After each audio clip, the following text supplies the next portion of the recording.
I thought today we could talk about therapy, focus on childhood, and very specifically have an experience of maybe how to use therapy.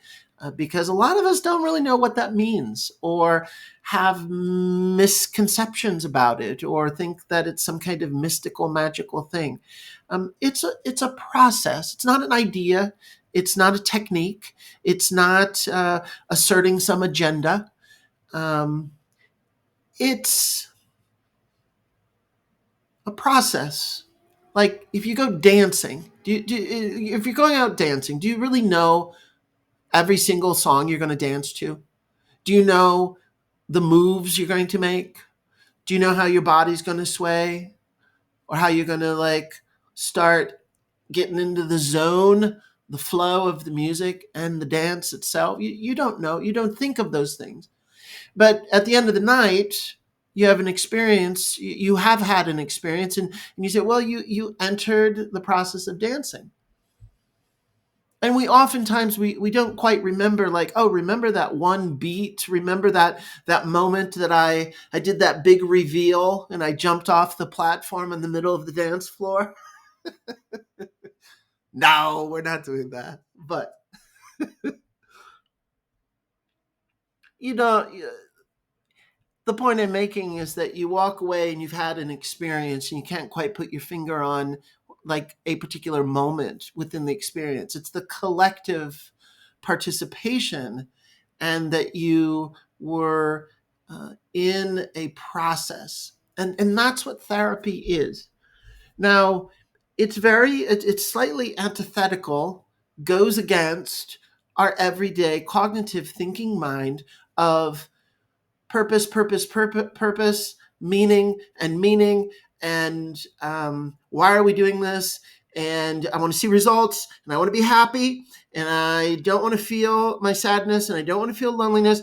But I want to get the relationships that I want, and I don't want to think about childhood, but I don't want childhood to impact my current relationships.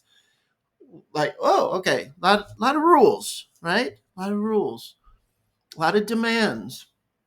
And in this conversation, we're saying putting a lot of demands on therapy and the therapeutic process and the therapist. There's a lot of people are angry at therapists who have failed them. Why didn't you tell me about this sooner? I saw on YouTube someone was talking about blah blah blah, and why didn't you tell me that? Or years later, well, that was a waste of time. I've still recreated the exact same relationship, all these years of therapy, and nothing has come out of it. So there's sometimes we think in terms of relationship. We sometimes think of the therapy as kind of relating to a parent, not necessarily that you see the therapist as a parent, but you want therapy to take care of you. Sometimes therapy can have a quality of dependency, a dependence, and it can become codependent itself, that we don't assert our sense of self. We end up going there to kind of play a role and a part of becoming our wounded self. But we don't quite know how to integrate the wounded self into other types of levels or layers of consciousness, which means the ability to have an observer self to pull out and begin to discern different ways of seeing, different perspective, different attitudes, different understandings of how we could show up. Like, it's going to sound a bit like doublespeak, or it's doesn't, how are you not yourself? The therapy oftentimes is realizing, well, actually, I'm not broken, but I believe I'm broken, and I'm not healing the brokenness to become whole. I'm rediscovering a wholeness that's already there. And actually, what I'm saying goodbye to is this self concept of my own brokenness. However, usually to do that, we enter a place of feeling certain feelings, and it puts us into an emotional world. The process is relational, relating to ourselves. Like right now, go check in with yourselves. Like if I'm working with clients and I say, What do you notice in this moment? And I say, how's your heart? If your grief needs you to pay attention, what's your grief showing you? We're practicing think in terms, it's a bit cyclical, and it's like this rhythm, back to dancing using music turn. There's this rhythm, and we're starting to heighten our awareness. Don't look away, come back. Don't be distracted, come back. Don't play with your phone, put your phone down, come back. And both my job as the therapist, but this idea is like we're doing this with ourselves. We're training ourselves to be able to say, hi. Oh, you again. Oh. Okay. Hi.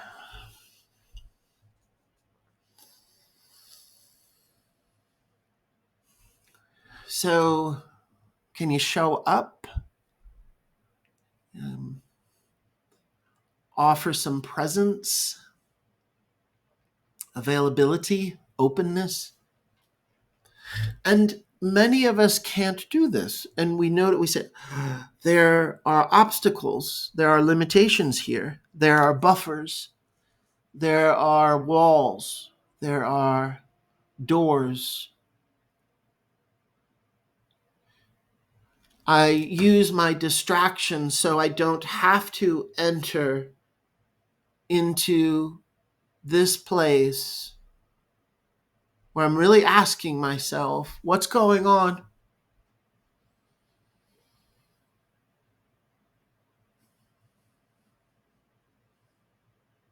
It's showing up for yourself. So forgive me if a lot of my words are repetitive, because we just keep coming back. Oh, hi. Oh, you're here again. Oh, okay.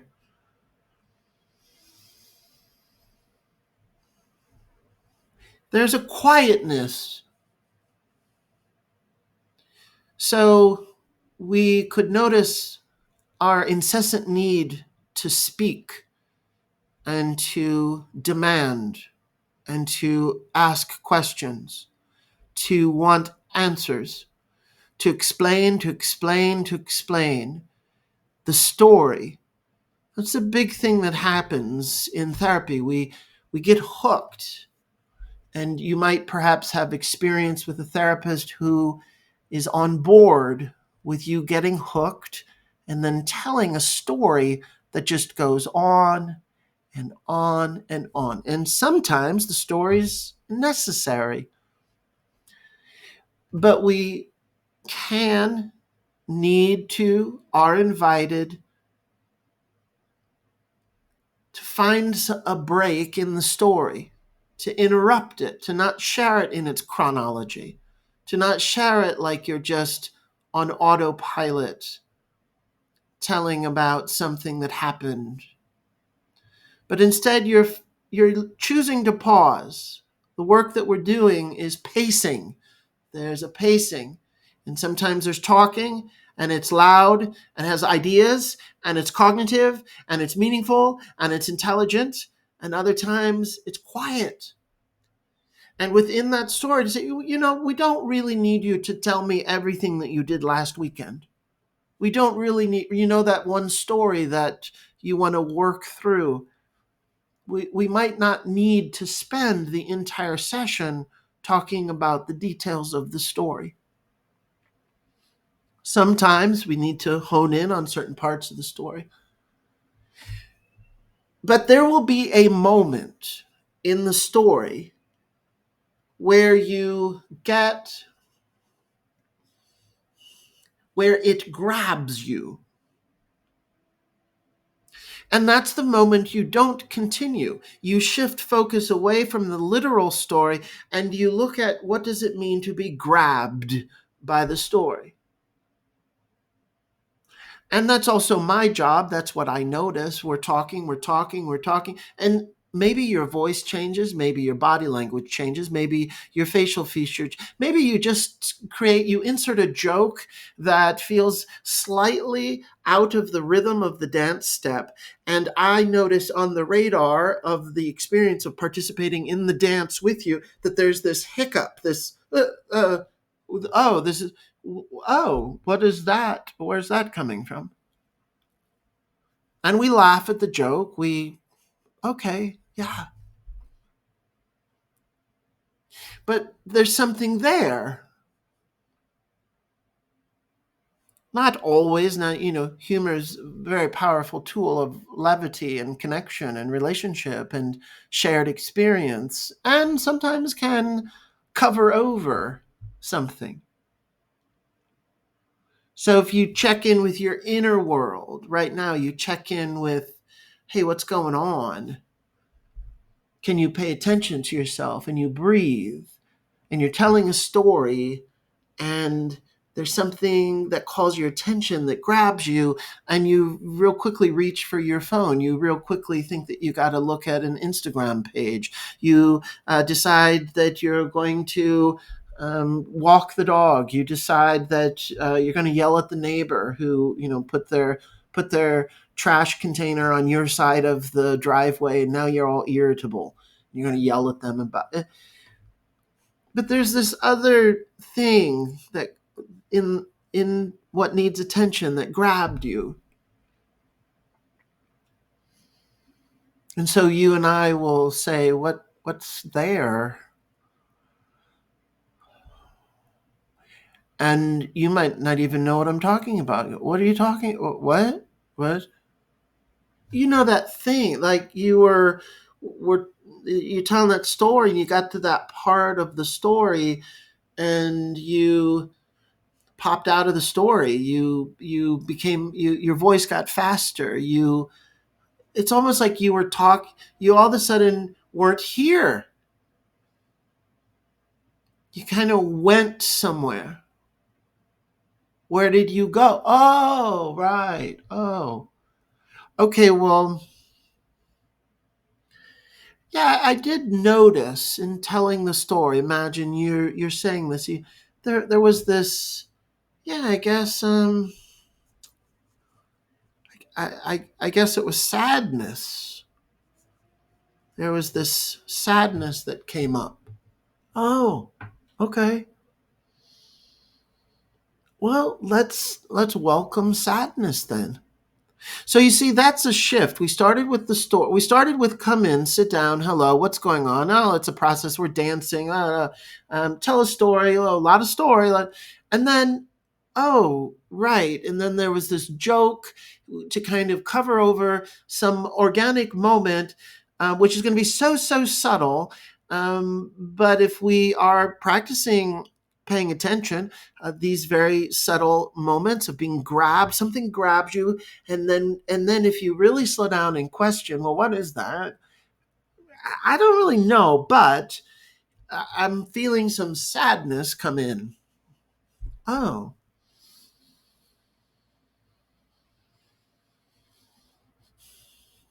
okay, let's be sad. Oh, I don't want to be sad. I don't know.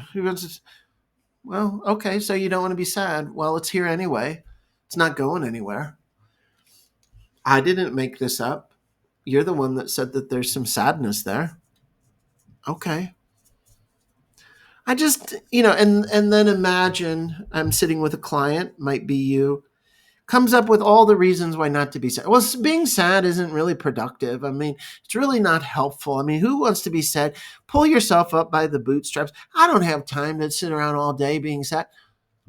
Whoa, okay. I'm trying to negotiate. Like, can you just explore it for a minute and a half? I mean, nobody said you had to be sad all day. Right. But if I let in this sadness, it's just the floodgates are gonna. It's gonna. My whole life is just gonna be derailed and ruined. My whole day, I'll be sad all day. Okay, well, maybe we need to look at that. Um, Oftentimes, that's a very fancy defense mechanism. That's a very fancy way to buffer yourself from experiencing your own life. Can you maybe let the sadness come and go and come and go and come and go? It sounds like you're doing an awful lot of work. You're trying to convince me that we're not going to feel it today. Certainly not now. We've ruined the moment. So not organic now. And maybe not uncommon in this moment, there's another shift. And if the client has some awareness, if maybe you have some awareness, anger came in. I'm angry. I'm pissed off. I'm pissed off that I have to even talk about this sadness, even try to feel it or name it. And maybe you could get pissed off at me, and then we can have some tension. Yeah, I just don't think therapy's working. I mean, it's a bit cliche that you're trying to, like, talk about the thing that's sad. I really believe in positivity. I really believe in, like, maximizing what are the strategies and ways to be really productive, and so I live my best life. I'm really looking for my best life.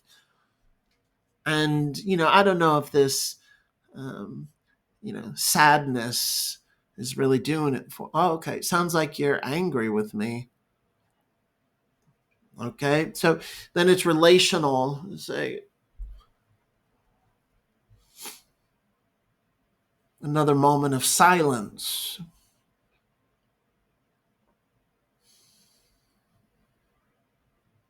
What do you notice about your anger? Maybe toward me, for me, about us.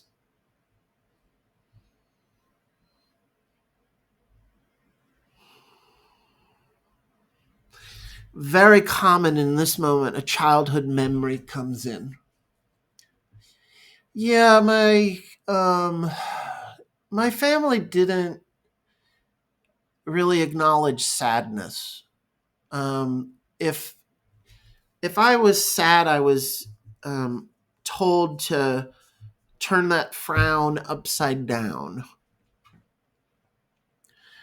Um, if I was sad and even cried, I very much was immediately hushed and shushed, like shh, shh, shh, shh. No need to cry. Shh, shh. Everything's okay. Everything's okay. Shh. A lot of families, there's a distraction. Here, have some more potato salad. Just here, eat up. Here's a plate of fries. I know you're sad. Let me turn on the TV. Another distraction.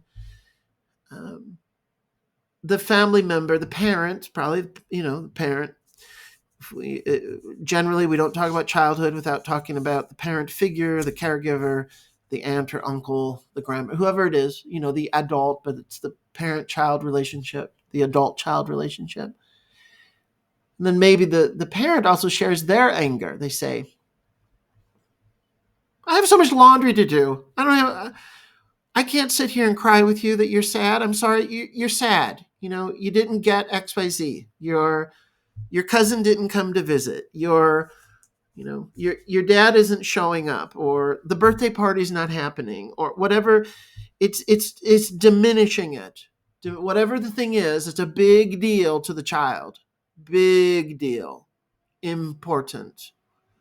But the parent says, even if the parent has some empathy and sympathy, says, "Oh, honey, I'm sorry that you're feeling like this, and I got to get to work, so I don't have time to talk about your sadness, or to sit with you in the sadness, or to be here with you with the sadness, or even to, like, help hold and carry and contain the sadness with you. Let's ignore it, let's deny it, or I can get angry and go, how dare you? You're really ruining the morning, because I really have all this laundry to do. I have to go pick up your sister at the blah, blah, blah. And I'm trying to get dinner on the table. And yeah. So the parent is frustrated, angry, has very limited bandwidth, busy, busy, busy, distracted. And so we come into therapy, we're telling a story, you're telling a story, a moment happens where you try to, like, bounce out of the story because there's this microcosm cover up, and I call attention to it. We notice it. There's this, I might even ask you, was there a moment in that story that grabbed you? And you say, yeah. And then some sadness came. And then the sadness is, you notice your own defensive, your own ways that we're, what a waste of time. Why would we the same way? And then what follows is the awareness in childhood. The same way in childhood, this is so pointless. Your sadness is pointless. And we're uncovering now rules. There's these rules. What are the rules of sadness in your house? What are the rules of sharing your sadness? What are the rules of how you can cover over sadness with aggression and anger? How do you get angry at someone else when they have a feeling? How are you taught that you can't have feelings or you're going to make other people upset or angry?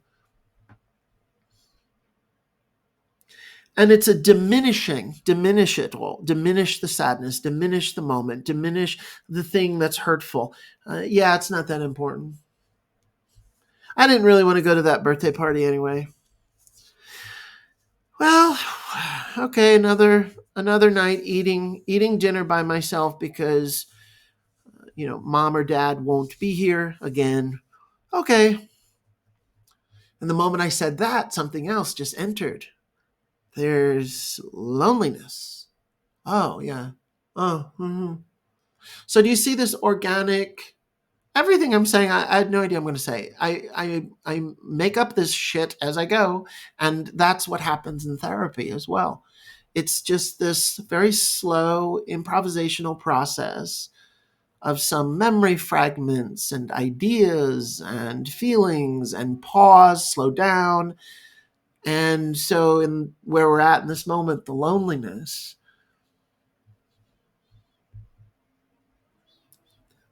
Yeah, so what does it feel like when you have some sadness? You can barely stand it yourself.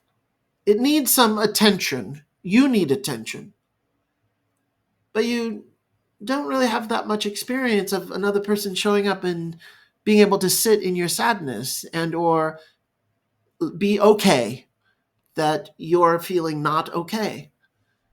Many times it's very stressful for parents. I mean, empathy, great empathy to parents. It's like if a child is bothered, unsettled, burdened, confused, um, irritable, and the parent, sometimes their job is like, let's just help the child calm down. But there's also many times that let's help the child ignore what they're feeling. And for a lot of us, that's our history. That's our family. That's the rule. Ignore what you're feeling. And what you and I are doing in a therapeutic context is saying, let's do the opposite. Let's not ignore what we're doing. Really? But ignoring myself and ignoring my feelings is one of the best things that I do. I mean, that's how I get through life. Right. So back to the beginning of this video saying, well, how to use therapy? What is therapy? Uh, how do you heal? Well, you have to start feeling things and look at the obstacles okay, well, I will feel things, but I want to have control. I will determine when I feel it, and I will determine when we're not going to feel it. And we can only feel it for 96 seconds. And when I'm finished feeling it, there's going to be no transition. I'm going to very abruptly shut it down, and I'm going to storm out of the room. Or I'm going to just make a ridiculous joke that means nothing about anything. Or I'm going to turn the moment around and pick some fight with you and pick an argument so that the focus now is on the tension between our argument and not on my feelings anymore. Wow, these are a lot of strategies you have. A lot of work, a lot of very sophisticated things that you're doing just because you don't want to hang out with your own sadness. And when you realize that there's this history of ignoring this sadness, you enter another layer, a place of when you ignore that sadness, there's loneliness. Now we're alone. My sadness links me to my loneliness. My sadness is isolating. My sadness reaffirms how I'm really here all alone. And if I'm age 9, I'm age 10, I'm age 14, it could be literally any age, but I'm just, highlighting childhood. That's frightening. So within 30 minutes of talking, we've now entered the most frightening place: absolute absence, the emptiness, the great void. There is no one here to save you. Oh, God.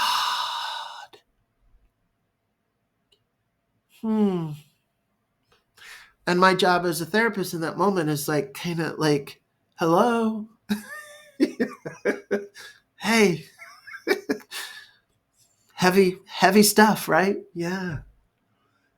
And we're here together. We're lonely together. Ah.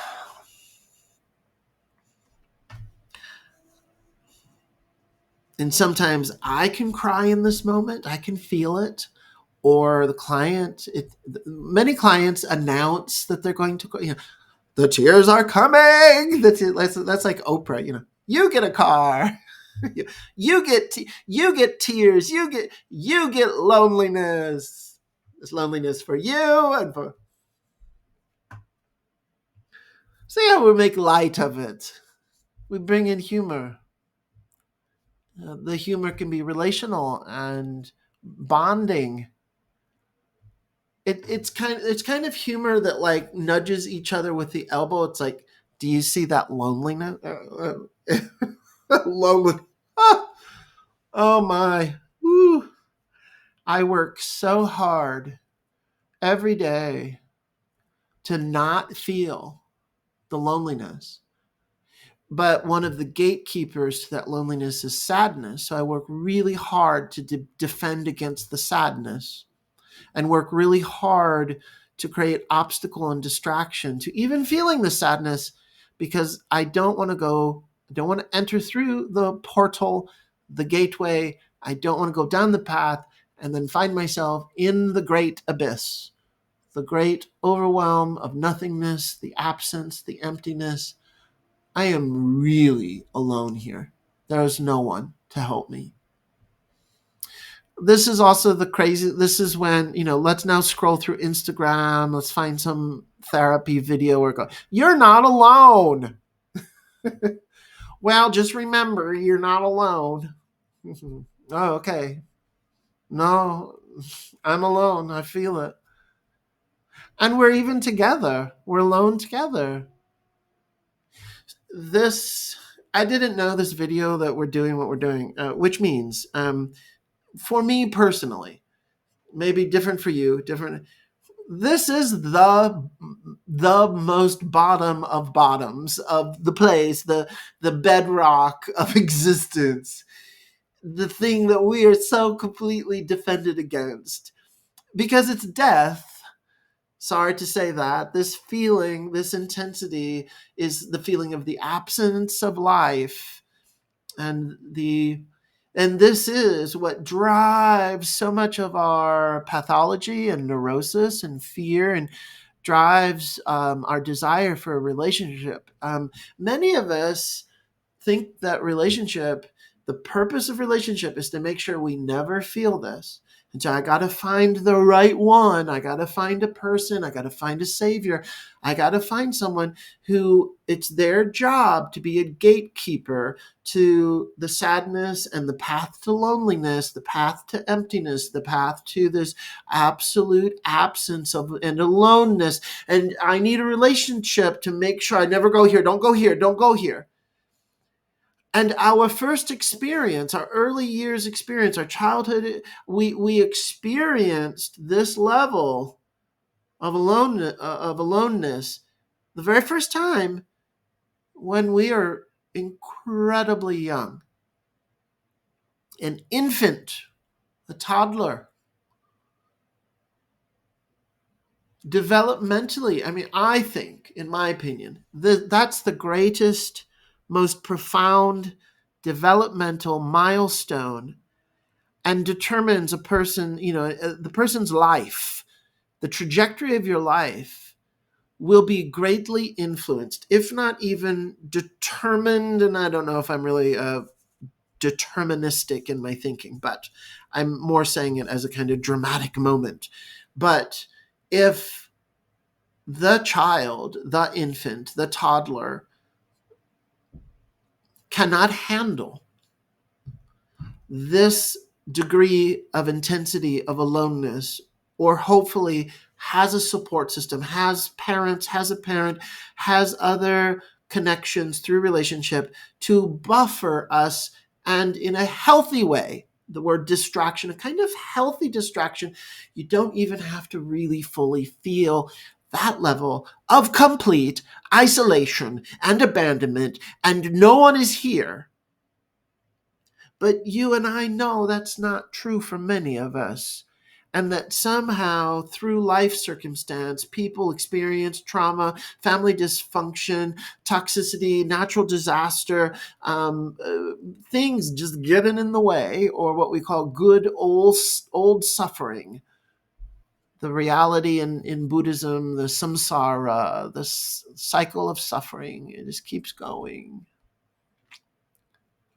And if your consciousness, your mind, gave you a hint of this particular place, this bedrock of existence that's outrageously, initially, doesn't have to be, this is why we're in therapy, doesn't have to be frightening, doesn't have to be so knock you off the center of your being, or send you spiraling into hell, or activating these defenses to cover it up, or bringing on a profound level of crushing shame, as if you're responsible and it's your fault that you feel this degree of loneliness and emptiness, as opposed to saying it's just a part of you, it's a part of humanity, it's a part of everybody has it. We work really, really, really, really, really hard. Make sure, let's not feel this. Please don't go there. Please don't. I can't do this. I can't survive here. And of course not. You can't survive there. You need more. You can't live here. My therapist once said many years ago, it was like, he said, it's like I used to be the mayor of this place, or like, I used to own property, and I owned a house. I would go and I lived in this place, this depth of loneliness, and then the idea is, he was joking and saying like, well, you're learning how to just do a weekend trip. You need a weekender bag. You rent an Airbnb in loneliness land, in absolute isolationville, and you only go there for a few days. You don't need to live there. And as a kid, we just learned that, like, it is dangerous to feel any of these feelings, because one, we might have observed other people who entered this place and they melted down. They couldn't handle it. We might have seen people who enter this place through addiction and they kill their spirit, and that can happen. We might see people enter this place and it begins to activate mental illness and other states of mind that are incredibly frightening to observe as a kid. But then if it also starts happening within yourself, like we start to unravel at this place of loneliness. Do you realize we had no idea we're talking about this today? This is what happens in therapy. We go there. We follow the path. We go there. Now, what's important is pacing. We don't, the same way today it was a bit organic, we don't force this. The next time we meet for a session can feel literally 100% different. Like we don't, it doesn't show up. It doesn't pop up. It's not here. It doesn't need attention. But I start at the beginning saying, what needs attention? What do you notice in your body? How's your heart? If you slow down and really ask yourself, how am I doing? Who am I? And then the sadness came in after the story, and then the defenses around it, and then the anger. And then all of a sudden it took us to this place of loneliness. I'm getting this image. I've shared this before. It's a very powerful image. It showed up in my therapy many years ago, and it's an image that happened. It's a memory fragment, and something that was that happened, um, or was part of my um, experience growing up. But then it also took on a life of its own. It became a metaphor. It means more. It's I had said earlier, we have these defenses, these walls, these obstacles, such as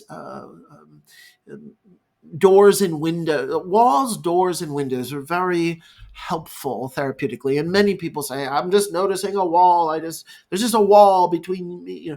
And so then we say, "Well, are there any doors in this wall?" But this idea of this barrier, we have these barriers within ourselves. We have these barriers between you and me. We have literally the video right now is like a barrier. We have barrier. Life is just full of constant barriers, and sometimes it just wears you down. It's like so many obstacles to success, so many obstacles in my career, so many limitations. Just meeting someone on some dating app and going out for coffee.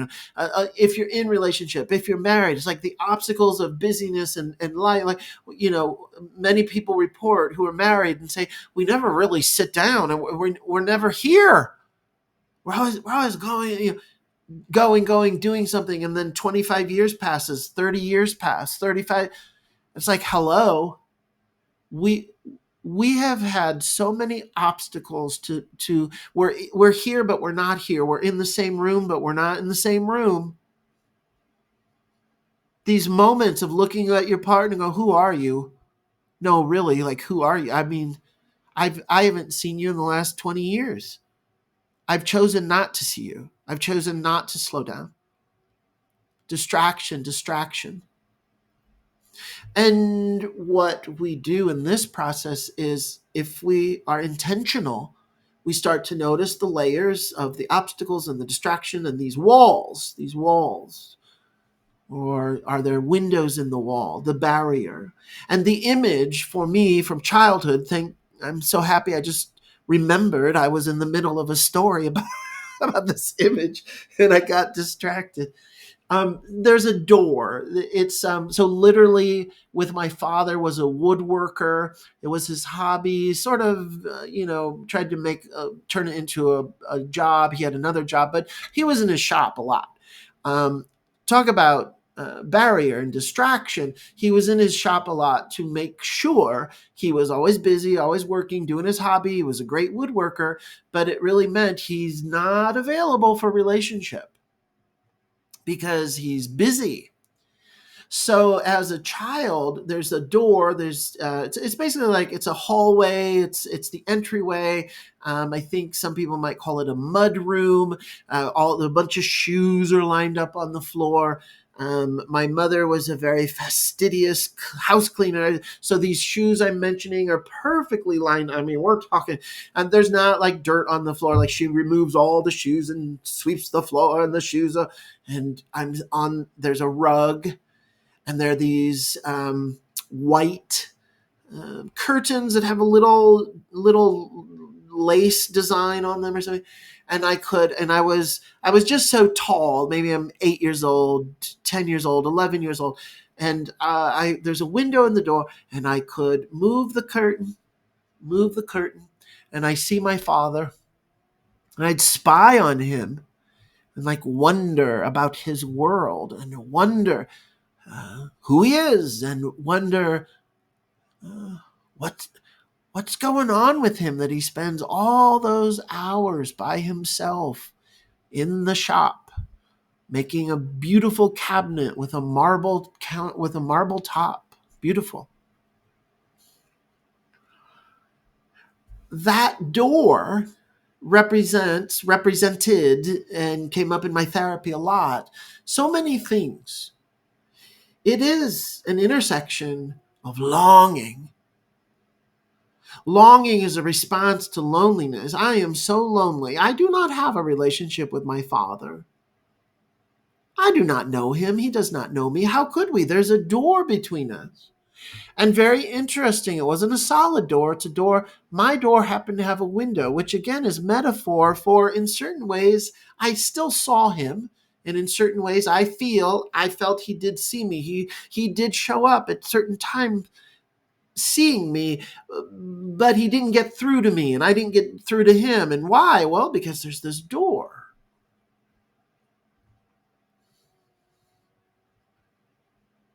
And my consciousness can move on either side of the door, his experience, my experience, but they don't meet. There's not a connection because the door is closed.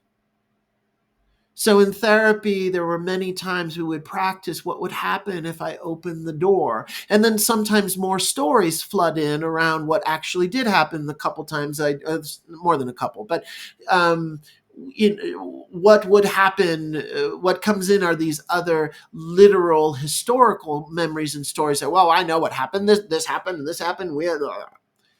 But we also try to use that as a bit of a storytelling vehicle to create and imagine how did you want it to be different? What did you want to be different? And really, ultimately, is I wanted to get rid of that door. I didn't fully know it at the time. I couldn't voice it as a child. And also, it's not the child's job to remodel the house slash remodel the relationship, to remodel the parent-child relationship. But if we're really playing this, using this as an intervention, a therapeutic way to play with these ideas and say, well, what did I want as a child? I want to rip that fucking door down. That's what I want to do. Why is there a door in my relationship with my father? I think what's important to note here, I'm not offering this as entertainment, and I'm not offering this because I need to process this. I've processed this door. You know, I have a picture years ago. I have this beautiful, gorgeous picture. I worked at a job where it was in. I was at like a in an art department of a communications marketing firm. And my job on day one, I kind of fell into like, I had to negotiate contracts with photographers. And also it was like purchasing rights to stock photography for these really beautiful, beautiful view books. They were all like related to like fundraising campaigns. The point is I had access to these books, these really beautifully printed photos that the stock photography that these companies put out. And I found this photo in there that I cut out. And my boss, her husband, happened to be a framer, and so she framed it. And to this day, actually, I think it got ruined. The frame got ruined, and I've had it replaced. So that now it's the second one I have. It's the same photo, and it's a little blonde hair boy, like age 4, and you can't really see him, so it's very easy. Like when I was younger, I had like total white hair, very blonde hair, and this child is kind of soft body, soft shoulders, kind of quiet, very private moment, and it's a black and white photo, and there's this door, and the child is there at the door. So what I'm saying is I'm sharing here is I'm trying to give you an experience, and I'm using some of my own history, but I'm not doing it for entertainment, and I'm not doing it because I have any need to process this. This is something I'm very secure about where it is in my own experience. And I'm using it as an example to mirror for you. You got to find where are your closed doors, and what happens when you start standing at them. And if your door, like mine, happens to have a window, and you can peek into the window at the other side of the door, what is there? And that's what therapy is. It's this. Let's go on a journey. I hate that word journey, but let's go on a journey. Let's go on a process. Let's enter the dance, enter the rhythm, come into the inner world. See how it will take your hand and it will guide you there. The same way today, I didn't know I was going to talk about this door. I didn't know that we're going to feel loneliness. I didn't know we are going to talk about how we learn rules about our own feelings. I didn't know that we are going to talk about a son who is longing for his father. And for you, if it's not longing for a father, it's longing for somebody.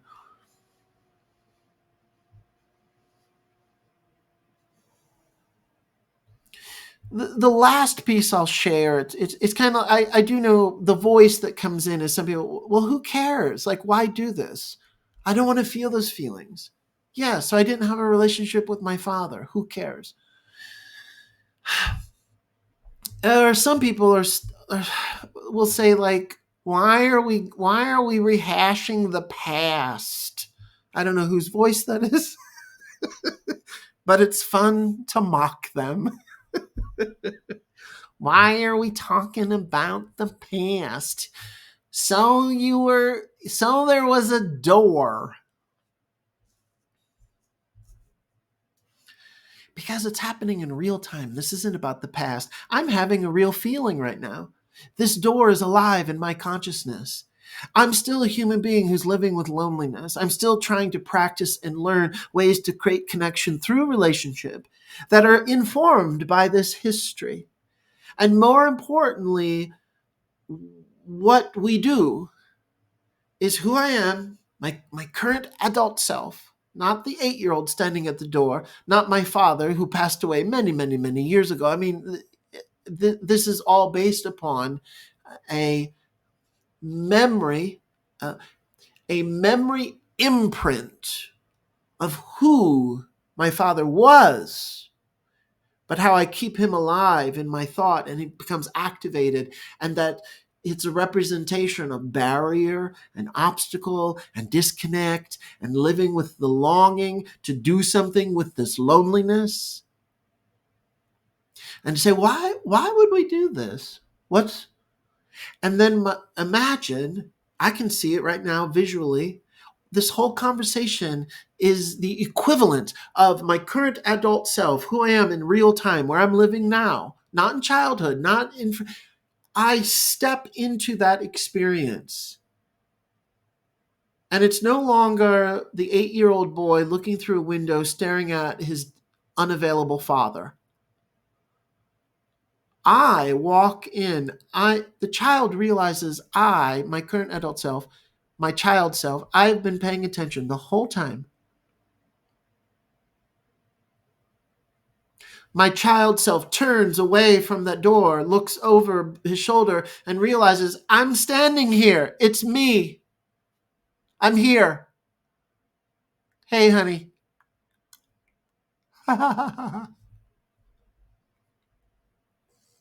Hey. Hi. Now, what I'm doing in this moment, making contact with that little boy's longing, sometimes sometimes clients, people in therapy can't do this. And that's my job. That's what I do. And I become that placeholder. And I see you. I see you. I see the loneliness. I see the longing behind that door. I see you keep taking a peek through the window. So good that you keep trying. So good that you keep trying.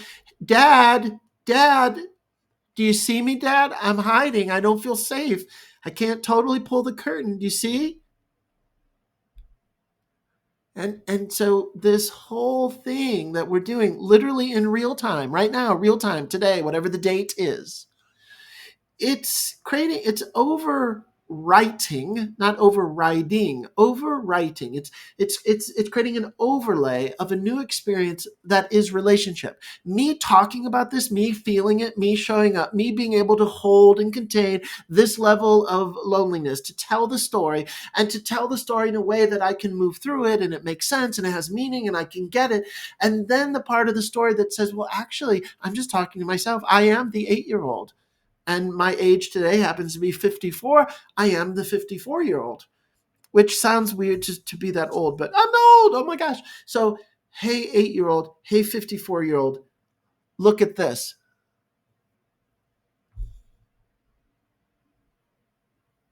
Oh, it's my therapist went many years ago said, take this hand, and hold hands.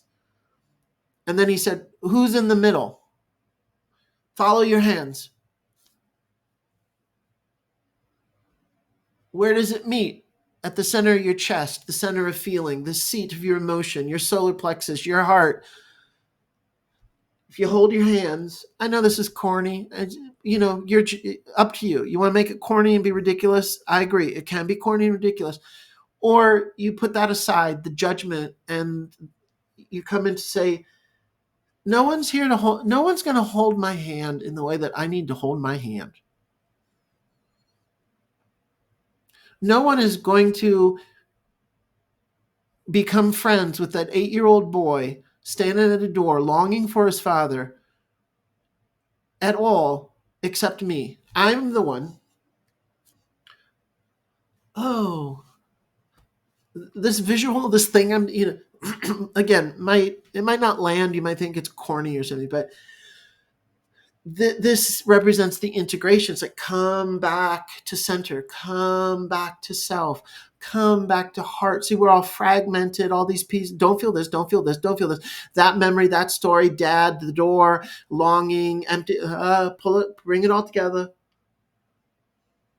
There's something very, I feel I feel it's suspended. It's being held.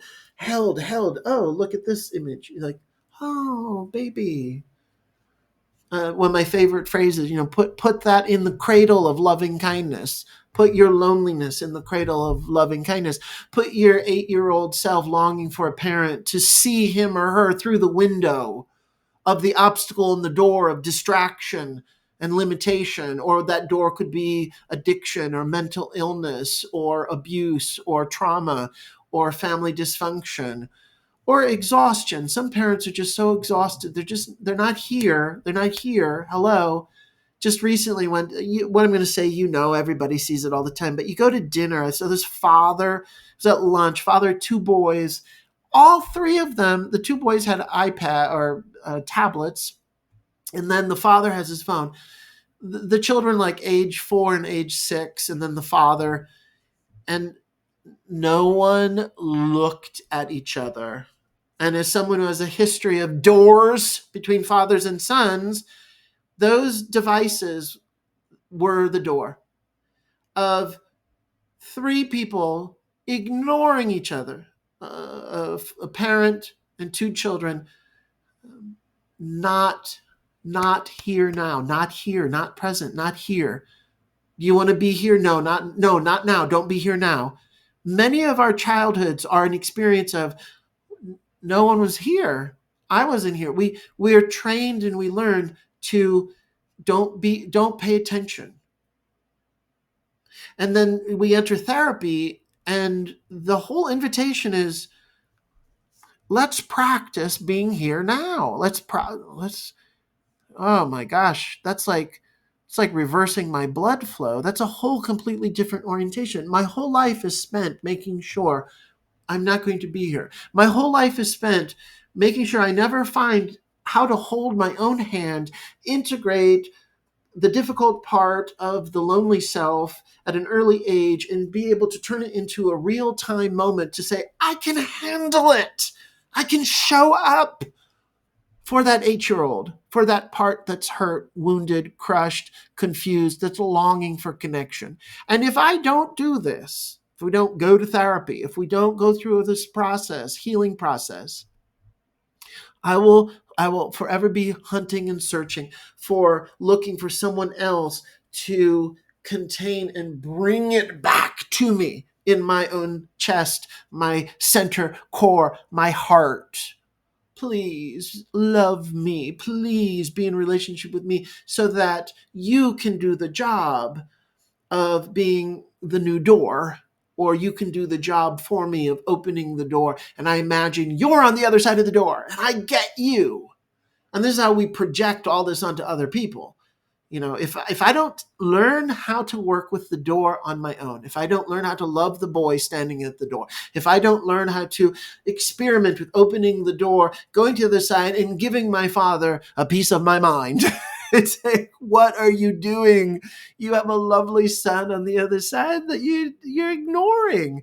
and you're training him to how to tolerate being ignored, and he will create relationships of being ignored, and he will confuse love for being ignored, and he will also learn how to ignore himself, to the point when he is age 22 in an acting class in New York City, and we're in this like dance movement thing, which is sort of full circle because I started this whole thing talking about dance. And this, again, is a story I've told before, so I don't know. Forgive me, my greatest hits of stories. But I was in this acting dance class, acting body movement class, all about discovering self. It's like, who are you? And the teacher gave an exercise, like you had to come up with an emotion.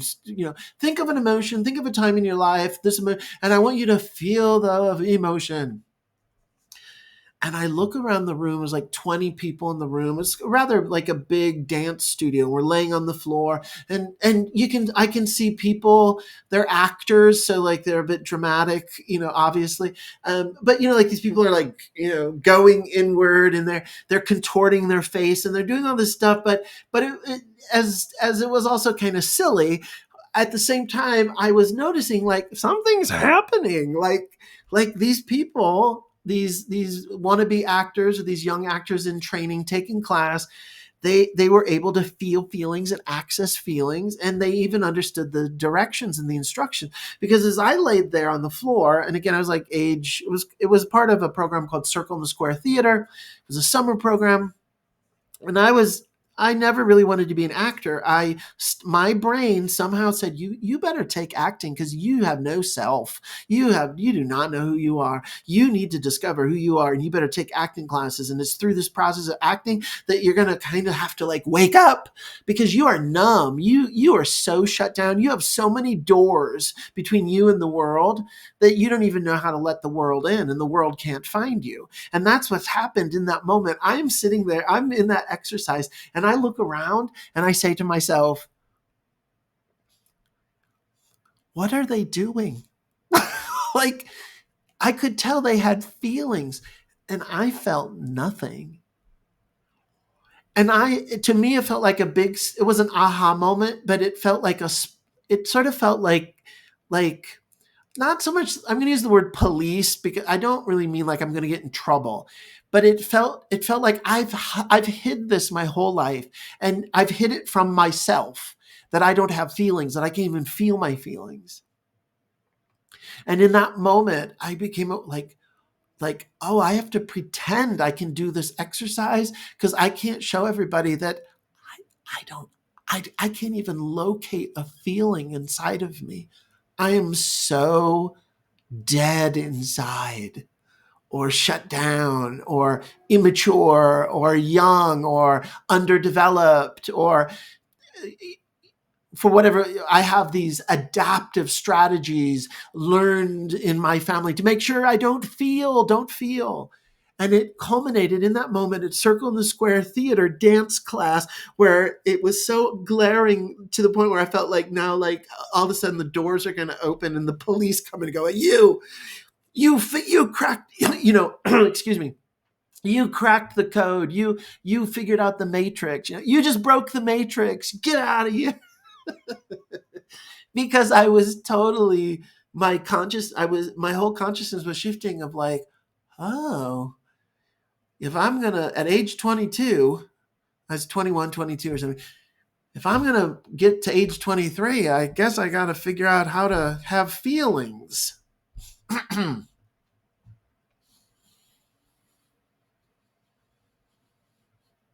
So this is therapy, using myself as an example, a process, finding meaning, feeling it.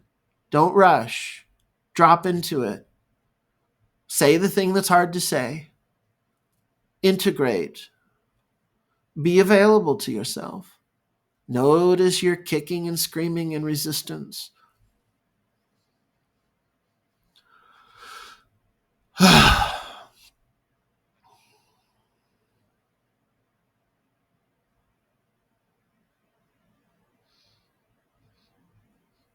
So the ending is this: be with it. Go for a walk. Get a good glass of water. Don't rush. Don't pop out of it. Don't immediately get your phone and look at some stupid Instagram feed. Don't immediately call someone that you want to argue with. There's a rawness, there's a vulnerability of saying, like, I don't really know what to do with this. I'm still a human. I'm still a person who has longing. I have this history of this type of longing. So you start to see things differently. And I'm literally, and this, I happen to live in an apartment that has a pretty amazing, it's just like a, kind of normal boxy apartment, but big windows. And then there's this really nice like penthouse, a little higher price point than my apartment. But they have this outdoor and this railing and this seating area, and I can see it. So what happens is to be here now, to be present. This is what the therapeutic process allows us to do.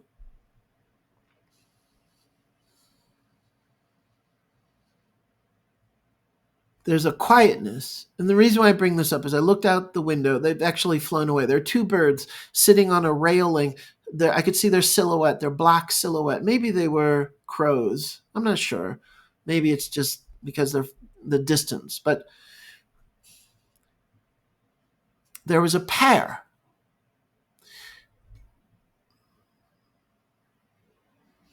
Which equals relationship. So this is what happens in therapy, is that when you go through a process, a cathartic process of dropping down into, of meaning and understanding, and then you take a moment afterwards, don't rush, don't push yourself through it, don't immediately re-enter busy, busy, busy, busy. Distraction. Try to stay here. And as I'm sitting here, know the video's over, I'm like preparing to end the video, but I look over and there are these two birds, and they're right, just two of them. They look like they're in relationship. There's something affirming for me when I see that. It points towards what I didn't have with my father, but it also points towards, well, that's the next step. That's what we're doing. Continue to be in relationship with others. Continue. It is anchoring, and I'm projecting all this meaning onto it. It doesn't. Literally, all it means is there's two birds who decided to fly to the roof of a building. Who cares? But I'm trying to share with you the integration of this process. Is we take the process, we take the way of seeing, the perspective, the experience, and we don't shut it down. We move outside of ourselves and go back into the world through this new lens. And what do I see? The very first thing I see are these two birds sitting together in relationship, affirming for me, pay attention to the relationship, pay attention to the relationships in my life, pay attention to creating that bond. Observe, one bird is there for the other bird's there for that. They're together. Relationship happens. It exists. It's part of our life. And it is a beautiful counter visual to an 8-year-old boy who's by himself behind a door. And we can use the same way this whole process has been organic, and it just sort of flows and comes out of nowhere. I didn't know two birds are going to be there, reminding me, after all of this, reminding me the vision is in the relationship. We're connected through relationship. And if we don't have that, we've hit bottom. We've hit that. We're in the lowest level of existence, which is a frightening sense of isolation. And then that touches upon my values and my the inherited family values, the beliefs around the wound. The wound has values and rules, but then the values, my wisdom self, my higher self, my aspirational self is saying, no, it's about relationship. It's about continue to learn the skills and invest, elevate, put as a priority building connection. and that we are here for each other, and that I need relationship. I need relationship. So make sure to continue to invest in relationship. And both coexist simultaneously. I need to continue to visit this place of loneliness and this place of aloneness. I need to continue to visit the 8-year-old who's longing for his father. I need to continue to visit the obstacles and distractions and the doors that I bring out in my own life. So another session we could do is to say, how do I create doors? What doors am I throwing up to other people so that to make sure they don't visit me in the shop when I'm doing my creative woodworking, to make sure that they only get a glimpse and see me through the window. Oh my gosh, I'm just like my father. Well, I guess I should book another session for next week because we got more to talk about. Thank you for listening. I hope that this was helpful. And even beyond saying, I hope this was helpful, no, actually tell me, how was it helpful? And if it was helpful, you can help me by please share this video with someone else. Could you imagine if you shared this with a friend, you watch it together, watch it separately, but then you have a conversation about some of the ideas that came up here? I would think that could potentially has the potential of dismantling some of these doors and really allowing for, hey friend, do you want to practice having an authentic connection?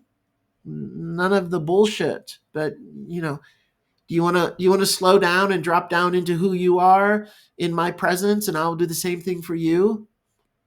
I know this sounds corny, but like that phrase, the present is a present, ha. But it's true. It's true. So anyway, thank you for watching. If you get value from this, tell me how and why and what this means. But also, it would really be a bit beautiful to me personally in my value system. If you share it with someone else and you got a chance to play with some of these ideas together and just see what comes out of it. And then let me know what comes out of it. I'm sort of curious. I think the last thing I'll say is a kind of caution, is you don't have to rush any of this. Anything we talked, there's no need to plow through. Hopefully you could experience the rhythm of discovery, and I didn't feel like I was forcing anything. So keep in mind as you continue to go inward in your own process, no need to force. Some days you'll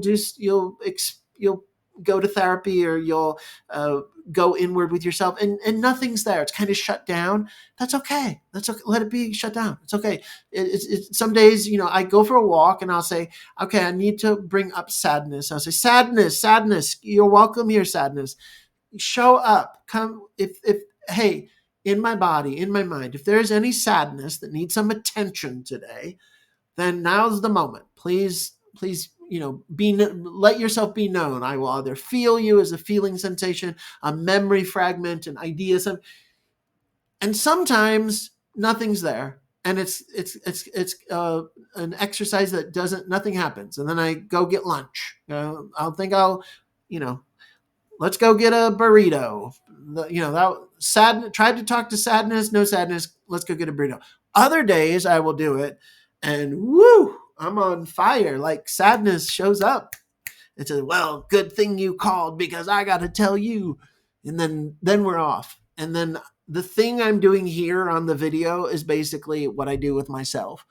Pretty much every day. I mean, maybe not to the, level of narrating it the way I'm narrating it here, but this is a practice.